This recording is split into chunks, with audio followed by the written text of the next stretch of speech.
jalan semua. Gue sekarang di sini ditemenin sama Sanjay Arifin. Ini seorang tokoh sepeda lah yang sudah cukup banyak menginspirasi karena dia banyak menciptakan hal-hal yang terkait sama bagaimana supaya bumi ini lebih baik gitu kan. Salah satunya itu adalah kardus ya yang dia ciptainnya. Nah, sekarang nih dia lagi mau jalan-jalan bersepeda dari Jakarta sampai ke Bali. Nah, gue pengen tanya sama dia, apa aja yang udah lo persiapkan nih terkait sama perjalanan sampai ke Bali? Lo akan melakukan perjalanan berapa lama? Terus dari sini tuh pertama kali lo akan datang ke daerah mana? Itu kira-kira lo udah merencanakan nggak berapa lama lo akan sampai di sana? Lo akan bertemu dengan siapa di sana? Iya. Kalau persiapan pasti ya. Persiapan tuh gua bagi ada persiapan fisik sama persiapan perlengkapan, satu lagi manajemen ya pasti. Karena kan perjalanan panjang. Dengan waktu lebih dari 3 hari itu udah gua anggap perjalanan panjang. Kalau fisik, sebetulnya fisik gua sih bukan yang kayak atlet ya. Kita kalau bicara touring tuh menikmati proses perjalanan aja. Kayak rute yang gue pakai kan rute Pantura nih ke mana untuk ke Bali. Sebetulnya Pantura itu lebih relatif flat jalannya. Cuma memang tantangannya adalah yang pertama itu lalu lintas. Lawan kita tuh transformer semua tuh kan. Itu lebih serem tentunya karena angin aja kita kedorong bisa goyang. Terus juga angin laut. Itu sih kalau faktor dari cuaca. Jadi kalau fisik ya fisik gue cuma latihan yang biasa aja sih untuk goes kemarin beberapa kali coba. Nah, kedua untuk persiapan perlengkapan yang pasti pakaian ganti. Kalau untuk pakaian ganti Ya, pakaian ganti lo bawa berapa banyak? Pakaian ini gue bikin ada 6 style ya, kurang lebih 6 style. Jadi ada di 3 style itu untuk khusus untuk perjalanan. Karena kalau perjalanan kan habis traffic nih, itu kita biasanya pakai bahan-bahan karena kayak gini-gini yang quick dry. Terus kalau nggak tahu sih betul pakai jersey. Jadi nanti gua akan pakai jersey karena lebih cepat kering. Nah kalau lepek juga lu bisa masuk angin, cepat masuk angin. Tapi kalau pakai bahan-bahan jersey kan cepat kering juga. Nah sama satunya lagi kas khusus gua pakai ganti. Nanti kalau udah istirahat gua pakai pakaian yang untuk istirahat. Jadi dan perjalanan itu kita biasanya hindari perjalanan malam. Pertama fisik kita pasti ada batasan. Jadi gue sore pasti udah istirahat entah di mana karena etapa sih udah dibuat ya. Tapi nanti masa fitnya di mana kita biasanya kalau gue kayaknya memang nggak masuk hotel, biasanya kalau dari musola di tempat kantor polisi. Tapi kalau untuk Pantura ini karena di jalur rame dan komunitas sepeda rame, ini udah terhubung sama jejaring teman-teman sepeda. Kita ada beberapa titik itu mereka udah siap untuk rumah singgah. Jadi bahasanya rumah singgah sih buat untuk kita istirahat. Lu punya target nggak sih perjalanan itu akan lo tempuh pertama kali itu berapa kilometer gitu? Target itu rata-rata aja ya. Rata-rata itu gue cuma targetin di angka 100. Ini bicara 100 km per hari itu untuk kondisi Pantura ya. Tapi kalau misalkan gue lewat selatan, gue bisa kurang dari 100 untuk jarak. Bisa 70 cuma dapat 1 hari karena konturnya lebih berat kan. Ya, tergantung ini ya, tergantung lebih apa handicap apa hambatan apa ya. Ya, obstacle-nya gitu. Kalau Pantura kan lebih enak. Tapi gue akan bikin ada hari libur di mana gue nggak akan bersepeda. Jadi kan setiap hari ini gue akan istirahat nih sore nih. Nanti menjelang sore gue istirahat. Besok pagi melanjutkan perjalanan, sore istirahat, besok lanjut perjalanan. Nanti biasanya di hari keempat, hari kelima, gue akan libur. Jadi sore sampai besoknya gue nggak goes, gue istirahat. Paling gue cuman city tour aja keliling desa itu atau kota itu. Dan kita tubuh kan butuh istirahat. Itu biasanya 4 atau di hari keempat atau hari kelima lah. Kita libur 1 hari. Jadi lo akan buat perjalanan itu 4 hari lo goes.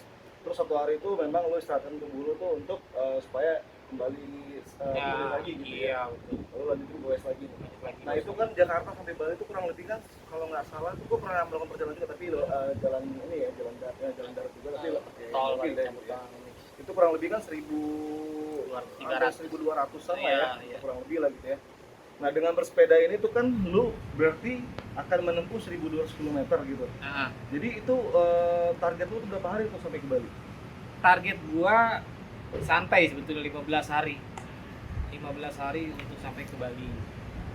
Eh, itu hitungan udah santai kok, 15 hari. Karena ada 3 hari di mana gua libur.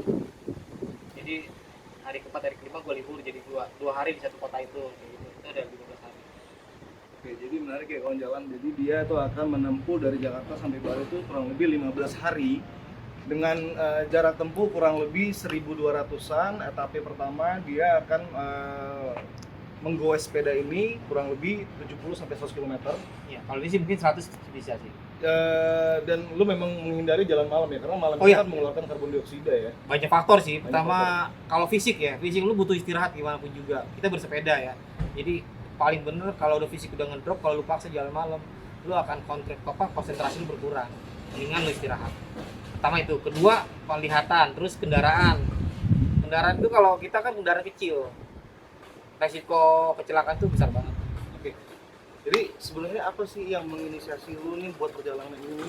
Lu pengen membagikan apa nih buat kawan-kawan jalan di rumah nih? Iya, jadi gua tuh sebetulnya memang udah suka touring ya pakai sepeda.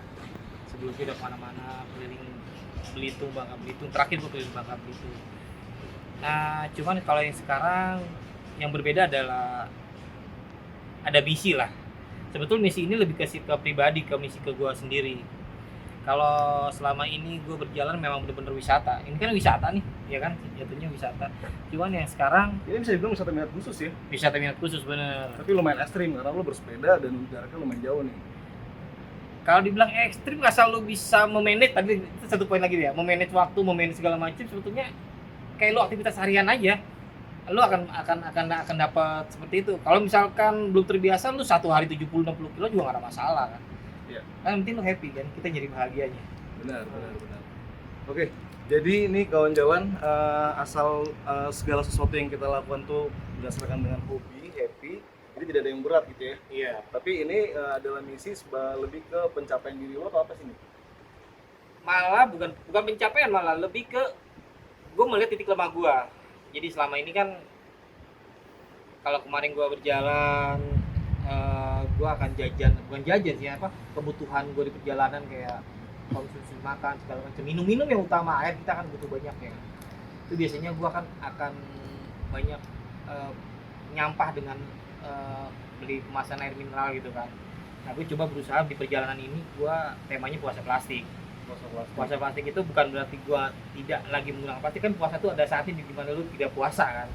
Nah, seperti itu. Jadi di sini gue akan lebih fokus dengan konsumsi air minum gue tuh, salah satunya ya, terutama gue berusaha untuk tidak banyak menghasilkan sampah dengan cara mengisi ulang. Jadi lo udah siapin tumbler lo sendiri. Jadi ini Iya. kawan jalannya banyak banget. Jadi lo buat tumbler di depan satu, di belakang tuh ada dua tuh. Ini ada dua Yang ini nih yang 2 liter. 2 liter ya. Ini 2 liter tuh. Jadi nanti gue coba. Jadi sebetulnya gini kan, kita kalau di sepeda ya, gue nggak tahu dengan minat khusus kayak motor atau segala macam. Kalau di sepeda tuh banyak kita kalau pengatur perjalanan, kita akan nyari yang nyaman tuh nyari ke minimarket. Minimarket tuh udah banyak banget nih. Lu sampai ke pelosok, ke daerah-daerah tempat wisata kayak ke Ujung Genteng aja udah ada kan. Memang kan nyaman gitu, lu tinggal buka ruangannya AC, lu buka kulkas airnya dingin. Sebetulnya kan kearifan lokal kita nggak kalah warung-warung nasi segala macam. Cuman kan kita karena dimanjakan dengan tempat yang kelihatan asik aja. Nah itu yang gua akan coba ngebangun gitu. Gua akan makan di warung nasi atau di pokoknya tempat-tempat emang lokal yang kekuatan lokal. Terus gua akan beli air minumnya, beli air mineralnya untuk ini. Ya kalau gua pengen minuman manis kan gua bisa nggak pesan es teh manis atau apa kan, di situ pasti ada kan. Kayak gitu. Sederhana itu sih. Oke. Jadi ini buat kawan jalan di rumah, ini kan perjalanan bijak itu kan kita pengen menginspirasi kawan-kawan itu bagaimana menjadi pejalan yang dapat bercerita nih gitu. Iya. Jadi dengan perjalanan Sanjaya Arifin ini atau biasa dipanggil Baba, dia akan melakukan perjalanan yang perjalanan itu nanti akan dibagikan cerita-cerita itu lewat Saya Berjalan Bijak, Saya Iya. Bumi dan Peduli Tubuhmu. Iya. Karena memang banyak persiapan yang tadi lo bilang tadi ya gitu, pastinya kan sebelum lo melakukan perjalanan lo ada olahraga dulu untuk persiapan untuk lo menggawe sini sampai ke tujuan lo nanti di akhir ya di Bali. Betul. Nah jadi sebagai pejalan bijak nih jangan lupa bawa tumbler, persiapan yang matang. Terus terakhir Solar juga mungkin mudah kok, dia portable banyak. Jadi Oke. lumayan buat ngisi powerbank kan, kebutuhan lo buat capek segala macam. Tapi nanti mungkin bisa dilihat perjalanannya lewat Sayap Jalan Bijak, Sayap Pilih Iya. Bumi dan Pilih Tubuhmu. Seperti apa nanti Baba atau Sanjay Arifin itu menempuh perjalanan sampai ke Bali. Oke, kawan jalan semua. Buat kawan jalan kita ucapin salam jalan kawan jalan. Sayap Jalan Bijak, salam jalan kawan, Kawan jalan. Terima kasih. Oke.